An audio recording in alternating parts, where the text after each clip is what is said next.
This is why I need someone else in here sometimes. We found this picture in an antique shop in Columbia, Tennessee for $4, and we wanted to see what happened to everyone in the picture. It's labeled Thanksgiving 1940. It has almost everyone's name on the back, so we took it home to see if we could figure out what happened to them. Did any of the couples get married? Is anyone still alive? How did they know each other? This is a special Where Are They Now episode of Forgotten Lines, and I found what might be the biggest surprise that we've come across so far doing these videos. Something was missing from Ancestry's archives that I happen to have in my own family collection. You don't want to miss this. So stick around.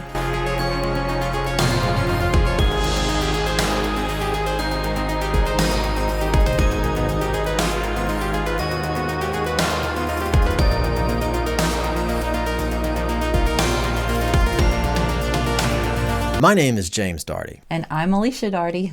And we like to visit antique stores, restaurants, museums, and wherever else we can find pictures or stories of normal, everyday people that we can learn more about. I've been a genealogist now for over 10 years, and I like to use the tricks that I've learned to figure out the stories behind the faces and names of some of these things that we find. And sometimes they can really blow my mind, like this time. We found this picture in a small box in an antique mall in Columbia, Tennessee. On the back it says Thanksgiving 1940 and has a list of names. We can assume these people are probably connected through an organization, family, or school. All we had to do was look up each person's name in Ancestry with an approximate date of birth as 1920, and then look for something in common. Bob McKay, Joey Kirk, Ted Hildebrand, Margie Brown, Phil Craig, and his date, or unknown, Tom Crow, Oris Engel. And maybe we can figure out who Phil's date is by the end of this video. Let's start with Bob McKay, and we can use Ancestry for this one. Let's just type Bob McKay in Columbia, Tennessee, born in 1920. And a few results down, we've got Bobby McKay in a 1936 school picture. That's right around the right time. Let's see what it's got. It's the entire freshman class of Columbia Central High School in 1936. I can't tell which one he's supposed to be, so who knows if this is him. But wait, take a closer look at the names. Thomas Crow and Josephine Kirk. So now we have 3 names lined up from our group photo. I think we should take a closer look at Central High School. We can go to Ancestry and use the card catalog to search for yearbooks. And we click on U.S. School Yearbooks 1900 to 2016. Filter by state. Columbia is the city, and we need Columbia Central High School. We'll try 1939. And thumbing through, look who we've got on page 21. Bobby McKay, the super busy movie star looking senior. And then on page 26, Tom Crow Jr. And then on page 30, Josephine Kirk. Skipping to page 41, the superlatives. Oh, look who got best looking. Bobby McKay and his buddy Tom Crow got basketball king. Now page 44 is funny, and I didn't really know what to make of it at first, but it's a neat little peek into their personalities. The annual team asked everybody what would be a problem to them, what's the cause, and what's the cure. Tom Crow said the disease is fickleness, the cause, too many girls, the remedy, less girls. Josephine said her disease is sweetness, her cause is inherited, and the remedy is to be an old maid. Bobby gave an interesting answer given his superlatives award of best looking. He said his disease is handsomeness, the cause is good looks, and his remedy is marriage. I kind of wonder what he meant by that. I don't know. Maybe he had a hard time with girlfriends because he didn't know if they were with him because they actually liked him or because they could brag about him. He was the best looking guy in the school. Makes a fellow wonder, don't it? Moving on to page 46, we find another friend from the photo, Marjorie Brown. So we'll check the 1940 yearbook to see if there's a better photo. But it looks like it isn't online. When I search for Marjorie, a marriage license pops up between a Marjorie Brown and Jack Kennedy in the right county and time frame. When I click on this, I'm able to see more hints possibly related to the person in this record. Off to the side, we find a Find a Grave listing, which just happens to have an obituary for us to check. This Marjorie was 95. It states that she was educated in Murray County, which is where Columbia is, being a 1940 graduate of Central High School. She was a real estate agent based around the Nashville and Hendersonville areas, and it confirms that she was the widow of Jack Kennedy. 4 of these kids went to the same high school together. So what about the others? Well, going back to Bobby, a new search with him turns up this result from David Lipscomb University in Nashville. He's the treasurer of the freshman class. Now, David Lipscomb University is a private college associated with the Church of Christ. In the same yearbook, there is a Murray County Club. Look who's with him. 2 buddies from high school, Tom Crow and Miss Joey Kirk. At this point, I had a hunch about Lipscomb University. I was curious to see if any of the others happened to go there as well. And just going backwards 1 page, we find Horace Ingle Wilson in the Sewanee Club, which, according to the 1942 issue of the Lipscomb Annual, its purpose was to unite students from Georgia and Florida with each other. A very specific club, but it gives us a clue as to where she's from. Thumbing through the same album, here's our basketball star, Tom Crow. And who do we have right beside him? Ted Hildebrand. Not only that, 1 page earlier is Philip Craig. Not only that, but the team managers are on the same page with Mr. McKay. They all knew each other from school. They weren't related, at least not apparently so. But we have enough information to find out more about them and tell what happened next after their Thanksgiving together in 1940. Bob McKay graduated from Columbia Central High School in 1939. He was a 4-year letterman in football and was the last surviving member of the class of 1939. He went to David Lipscomb College. During World War II, he attended the United States Military Academy at West Point.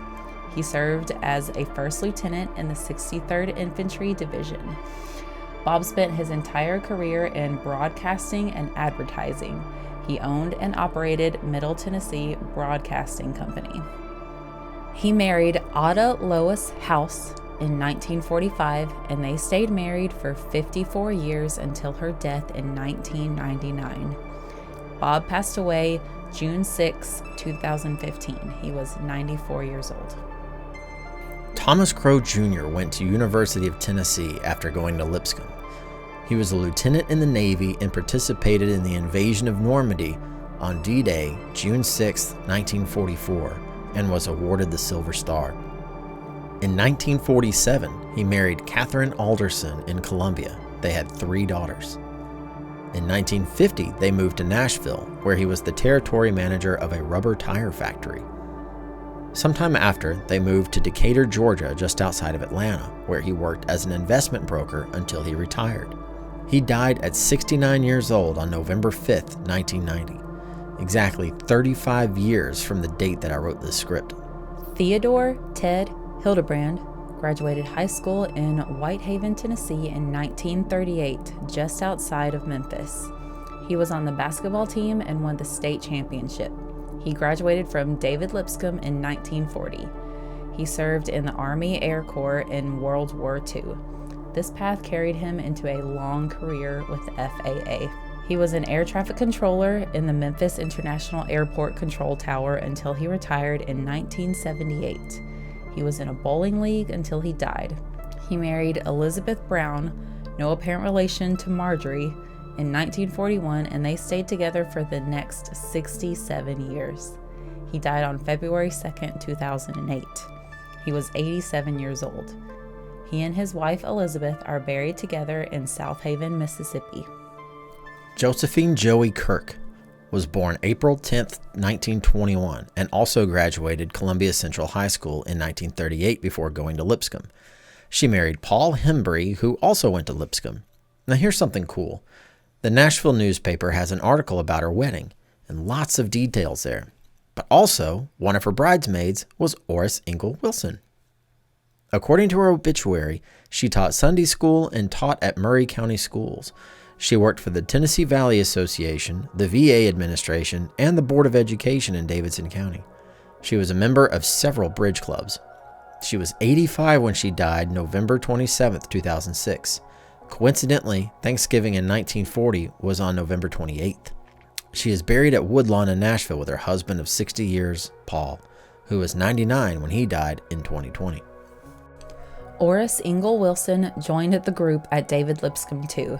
A news article shows the gang together at Lipscomb to host a Valentine's Day party, which would be about 3 months after our picture was taken. In 1946, she married James Howard Hill in her hometown of Florence, Alabama. She also worked for the Tennessee Valley Association.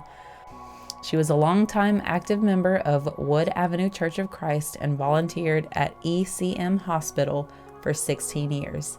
She died on March 2nd, 2006, and was 83. Okay, this next part was a little hard for me to believe. I suppose finding a connection to my own family was bound to happen eventually while we were doing these videos. But I didn't expect it to be from my dad's side, who is not from anywhere around where we live in Middle Tennessee. Now, my mom's side is deeply rooted in this area, so I find connections to them all the time. My dad's side, though, they're from Florida and South Carolina. Anyway, check this out. Philip Craig was another friend in the photo who did not go to high school with the others. He probably became part of the crew when he joined up with everybody at Lipscomb on the basketball team. He is actually from Jacksonville, Florida, which happens to be where my dad's parents are from. Here's where it got weird. Philip Craig went to and graduated from Andrew Jackson High School in Jacksonville, Florida, 1938. And the 1938 edition of the yearbook, The Oracle, is not online. So I can only see his junior year of 1937. My paternal grandparents and their siblings went to Andrew Jackson High School as well in the 1940s. Philip was the secretary of the Junior Boys Club in 1937. My own grandfather, John Daugherty, was the president of the Junior Boys Club at the same school only 8 years later.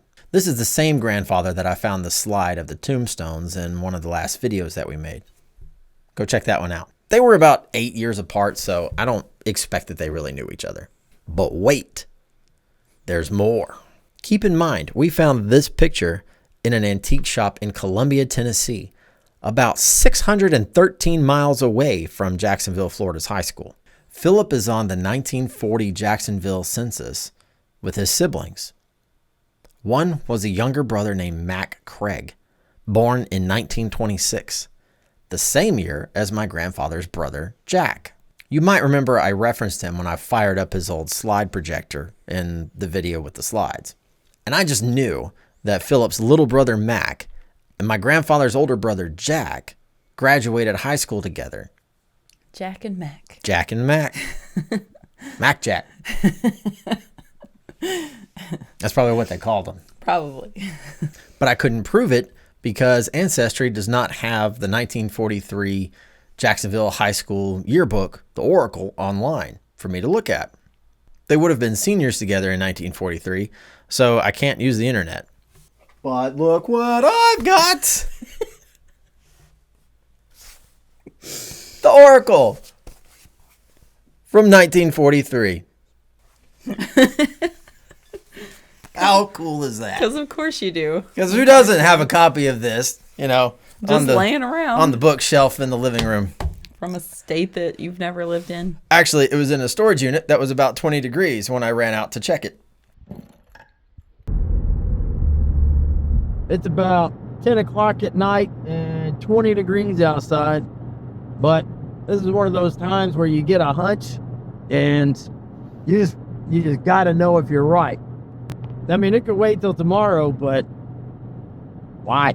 I mean, how nuts would that be if Philip's little brother went to school with my grandfather's older brother all the way down in Florida together?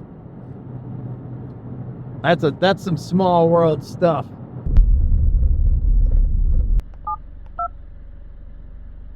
Access granted.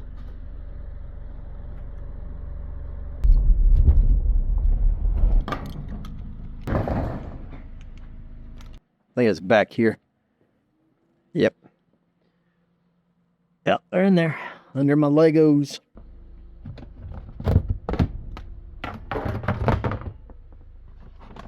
Pay dirt.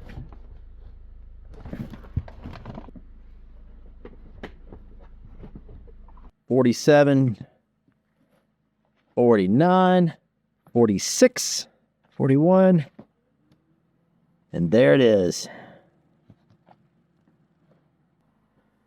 Would have been a senior.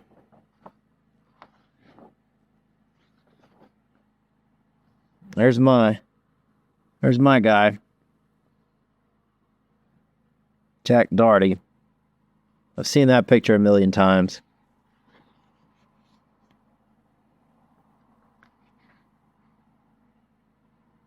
Well,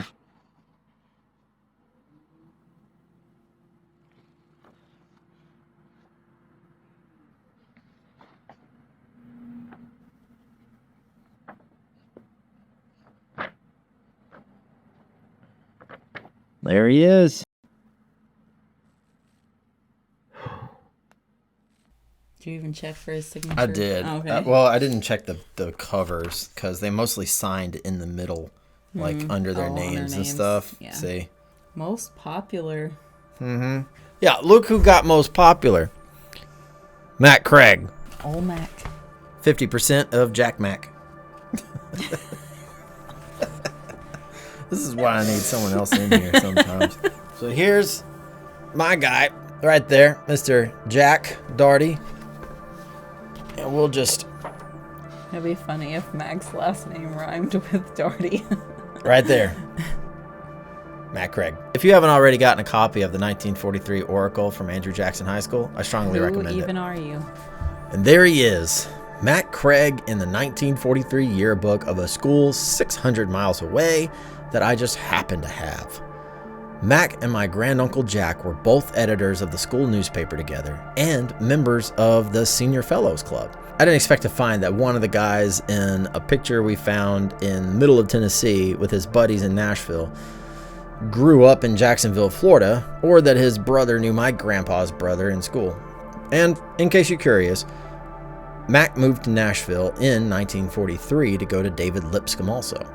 He ended up being the dean and is buried in the exact same cemetery as my maternal grandparents, who never once lived in Jacksonville or knew the Craigs. But wait, there's even more.